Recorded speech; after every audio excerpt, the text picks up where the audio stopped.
This is Automated Thought. Look, The Last Jedi is a masterpiece, and you guys are going to have to accept that fact. It's amazing, after I made my last two videos, people online are still sending me these walls of text and these 3-hour-long videos about why The Last Jedi is a terrible movie. One of these geeks openly said that they were just trying to educate me, and that if they exposed me to a sufficient amount of their whining and crying, then I would come to the epiphany that The Last Jedi is actually bad, and I don't actually like it. I only think I do because I'm attacked emotionally to this movie? Okay, first off, I would never attack Motion Lee. Motion Lee is one of the greatest martial artists who's ever lived. His fists are registered as lethal weapons, and I would not mess with him under any circumstance. But no, the human mind does not work that way. Appreciation of art, it happens at a deep personal level. I like The Last Jedi in the same way that I like music.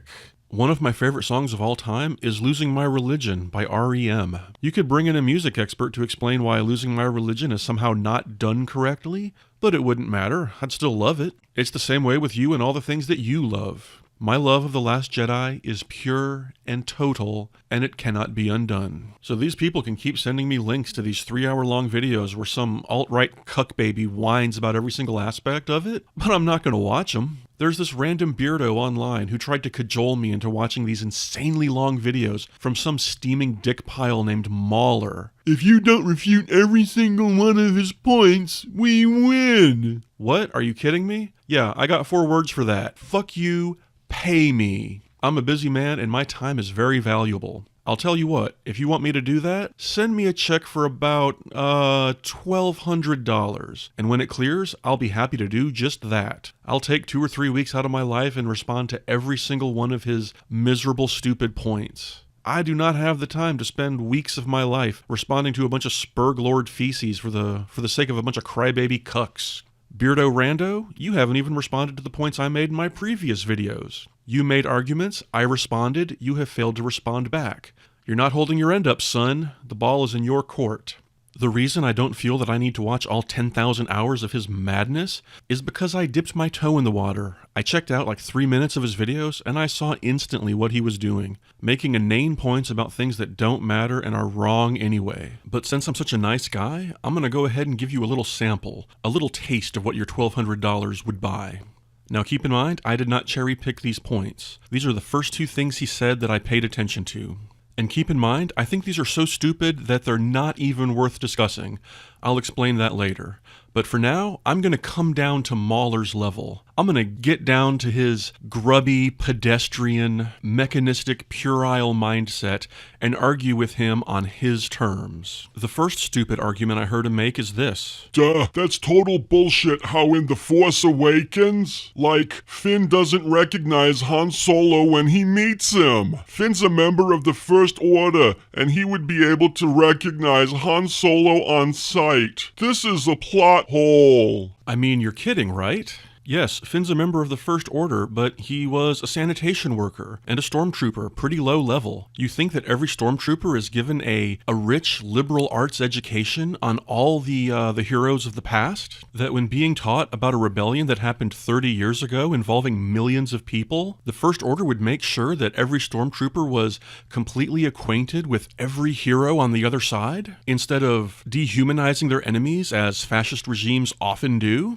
This is like claiming that every 20-year-old soldier in the Chinese army today would instantly recognize Robert O'Neill on sight, and they would recognize him 30 years in the future when he's much older. Wait a minute, who's Robert O'Neill? Robert O'Neill is the Navy SEAL who personally shot Osama bin Laden. Hell, you're an American and you probably don't even recognize Robert O'Neill. You're telling me if you ran into Robert O'Neill on the street, you would point at him and say, "Holy shit, that's the guy who killed Osama. He's a legend, a hero." No, you wouldn't. And Finn wouldn't recognize Han Solo on sight either. This is completely inane. This is just stupid. The next point I heard Mauler make was somehow even stupider. It went something like this.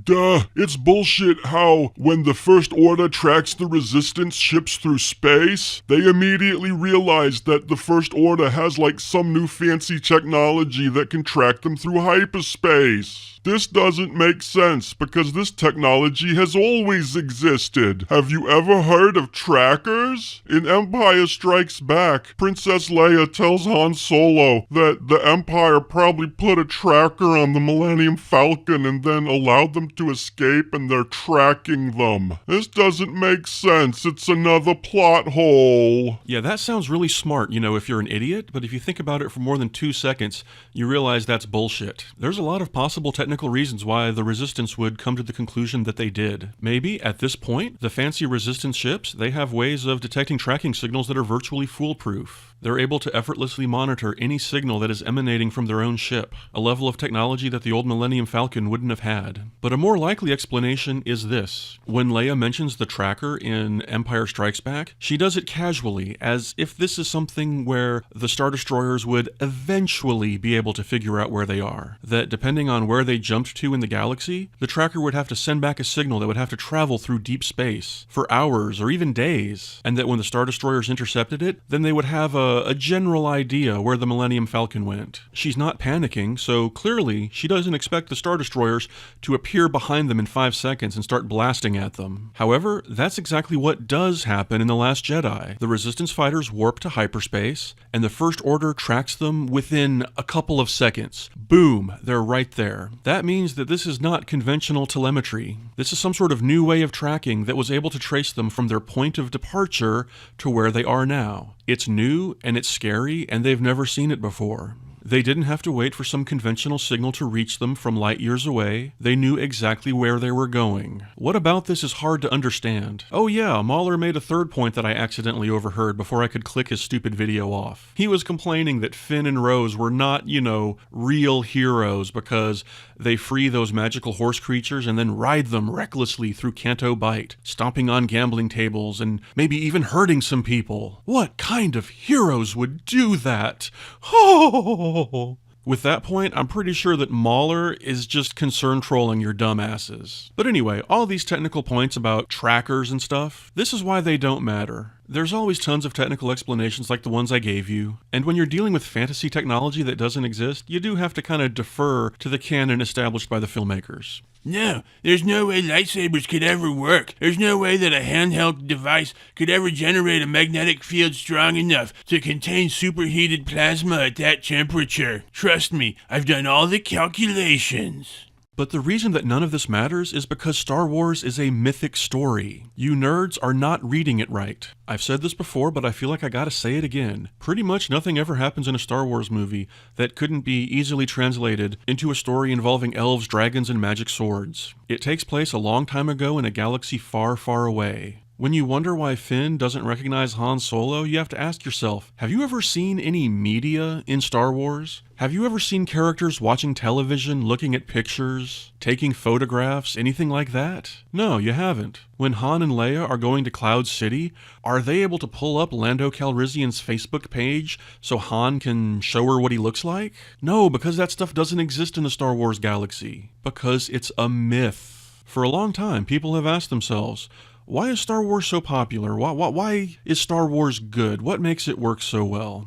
The answer is that George Lucas, he took these stories from the past and then made it look like they took place in a technological future land. He took out the knights and dragons and he added blasters and spaceships. But that doesn't change the underlying events of the story, which is why little technical details about technology don't matter. It's like asking why Mace Windu and the other Jedi didn't bring a little GoPro camera with them when confronting Chancellor Palpatine. It might have been smart to get that shit on tape, Mace. It's like asking, why do people have to pilot X-Wings anyway? Why do they still need human pilots when clearly the technology level would be sufficient to have automated drones or pilots operating X-Wings from a remote location that keeps them out of danger? Where's the fun in that? It's like asking why Darth Vader doesn't just fix his fucking face with, some skin grafts. Some better ones that make him look totally human again. Think back to everything you've ever seen in Star Wars and realize that technology is never the key to anything.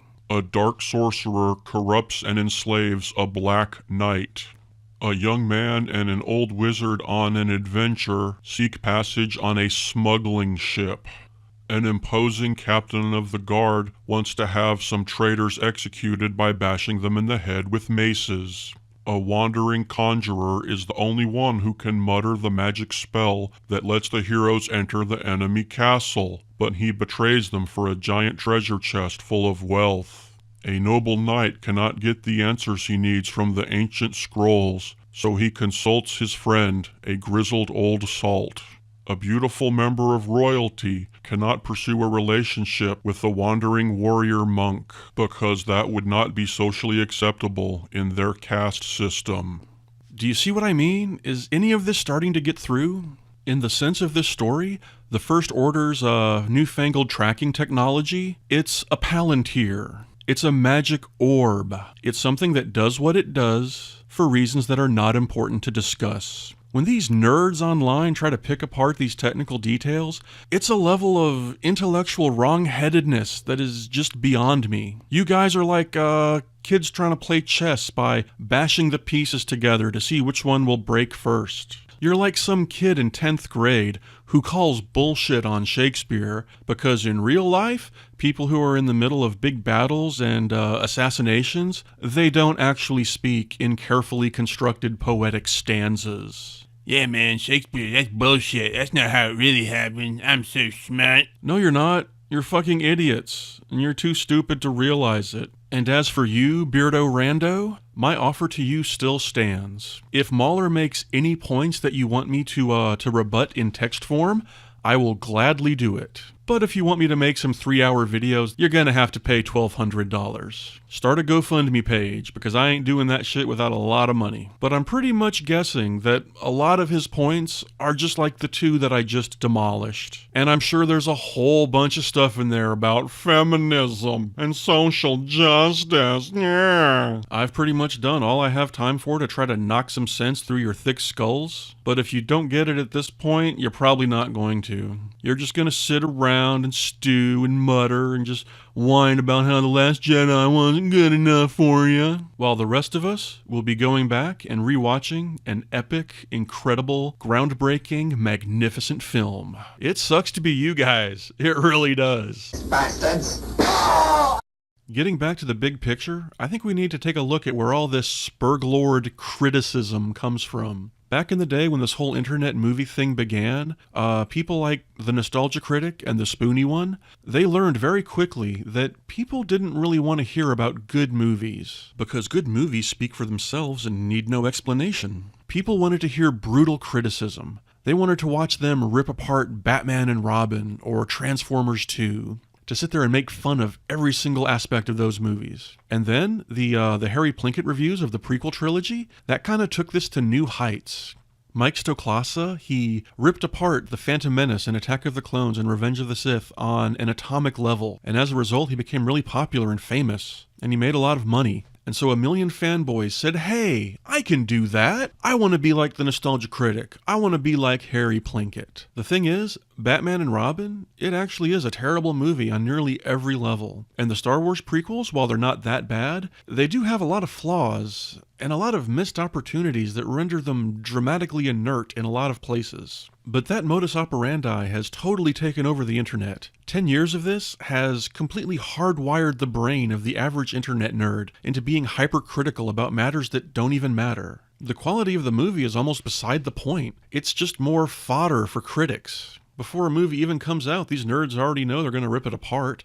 They just want to do it louder and funnier and more profanely than the next critic so that they can get more views. And they start channels called, "Your movie sucks! I hate all movies! Tune into my new YouTube channel. Movies are total garbage!" It's gotten to the point where these sad sacks, they don't seem to like anything. They've conditioned themselves to find fault with every movie. Whatever someone creates, it should have been something else, by definition. And I don't like that approach. Like, I have some very strong, workable ideas about how the Star Wars prequels could be rebooted and done better. I'd like to detail them exhaustively in a future video. I probably will. I have no interest in going back and complaining about Jar Jar Binks for 3 hours. I have ideas about how they could be better. Constructive criticism. That's what we're lacking these days. All these little shits whining about The Last Jedi, very few of them present any sort of ideas about what they would do instead. And nowadays, we even have these lunatics trying to look back in time and try to make arguments about why The Dark Knight is a bad movie, or why Raiders of the Lost Ark actually sucks, and they can prove it using the power of their autism. Because whoever trashes movies the most, they get the most props from the other losers, and they gain custody of the fuckable Pinkie Pie plushie with the realistic moistened butthole for the following week, or something. You know, speaking of ponies, and I know all you Last Jedi haters are a bunch of bronies anyway,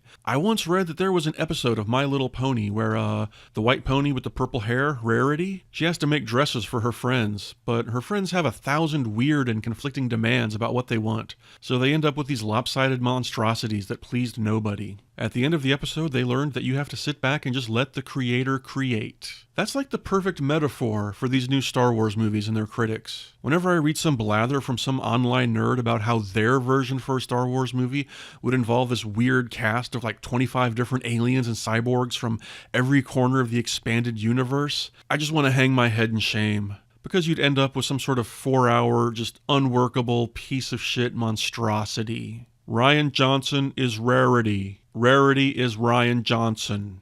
Do you get it? Rian Johnson is a talented storyteller, and so he knows a simple truth.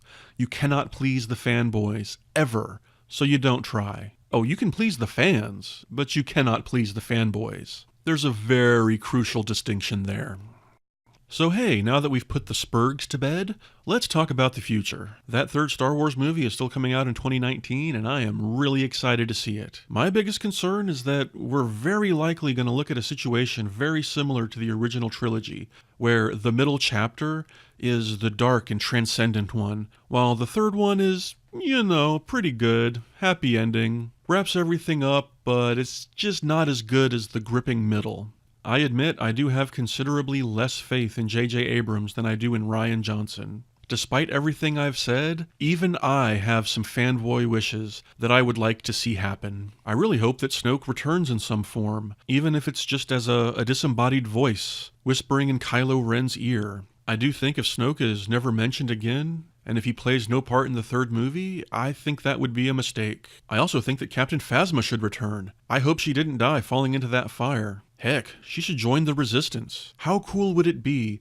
if Finn is somewhere and he notices that one of the new Resistance recruits is this very tall woman with a burned face, and he realizes who it is. And Phasma could say something like, "I served the First Order. What Kylo Ren is bringing to the galaxy is not order." You know, that's something else I wanted to talk about. All the fanboys were bitching because Snoke was killed in The Last Jedi. Do you want to know why that scene was so brilliant? See, when Ben and Rey are on their way to see Snoke, Rey is in the same position as the audience. She thinks that only one of two things is about to occur. Either Kylo Ren will kill her because Snoke orders it, or he'll turn good and kill Snoke. She was kind of stuck in a binary because that's what we expect from the original trilogy. That was Darth Vader's choice, and she assumed that Kylo Ren was facing the same choice. Instead, he thinks outside the box. He chooses the third option. He kills Snoke, but only to take control for himself and become even more evil. We didn't see that coming, and that's awesome. And that makes the third movie potentially very exciting, because we're going to see something in the third movie that we've never seen before. The Titanic evil force is now led by someone who is not competent and not a good leader. He's an emotional wreck. Darth Vader and the Emperor, they were competent. They were old, evil, competent men who knew what they were doing. Now, all the power in the galaxy is in the hands of an emotional teenager. God, one of those same whiny fanboys, he was sitting there whining about that. Yeah, these movies suck because Kylo Ren sucks because he's not exactly like Vader. Yeah, that's the point. That's the point. The point is to show us something different. Remember way back in 2015 when we saw that first glimpse of Kylo Ren in the very first trailer for The Force Awakens? I remember thinking, oh, it's just, some Sith guy. Some Sith guy with a weird lightsaber. Don't really know what to expect, but he looks kind of typical. But now, just 3 years later, we actually have this great character called Kylo Ren, who is very distinct from the villains of the past. That's a good thing. Kylo Ren, Lex Luthor, the new Joker. People complain about these villains because they're not the same as the old Dark Lords of the past. But see, I like that. These new, young, snotty, weird edgelord villains, They remind me of the assholes that I know today. I've never met anyone in real life who reminded me of Darth Vader, but I've met people in real life who remind me of Jesse Eisenberg's Lex Luthor. These are modern villains for modern times, and they work. I know, you want everything to be exactly the way it was when you were a kid, but thank God the movie studios don't listen to people like you. What else about the third movie? Like everyone else, I think that the Knights of Ren deserve to be addressed in some way, and I think we need Maz Kanata to do a lot more than she did in The Last Jedi. J.J. Abrams, you came up with the Knights of Ren and Maz Kanata, and now you need to do something with them. Please don't let us down. But again, if they do something totally different, something that I don't expect, I will be open to it. This third movie, it might end on a happy, triumphant note, or it might end in tragedy. It might be completely resolved, or it might end on a cliffhanger that sets up the next trilogy. Whatever it is, if it's done well, I will most likely like it, because I'm a fan, and not a fanboy. So far, all signs are good, and if J.J. Abrams can stick the landing, then this new Star Wars trilogy, the Rey trilogy, or whatever we want to call it, it might end up as one of the best movie trilogies of all time. Better than the Matrix trilogy, even. Man, Matrix Revolutions is actually fucking awesome, and if I had the time, I'd explain why. But I don't right now, so... Automated thought? Out! In The Last Jedi, it makes no sense that the Resistance bombers are able to drop their bombs in space. How can bombs drop when there's no gravity? Magnets. What? Magnets. Yeah, but, Fucking magnets. Yeah, but how come they didn't... Magnets!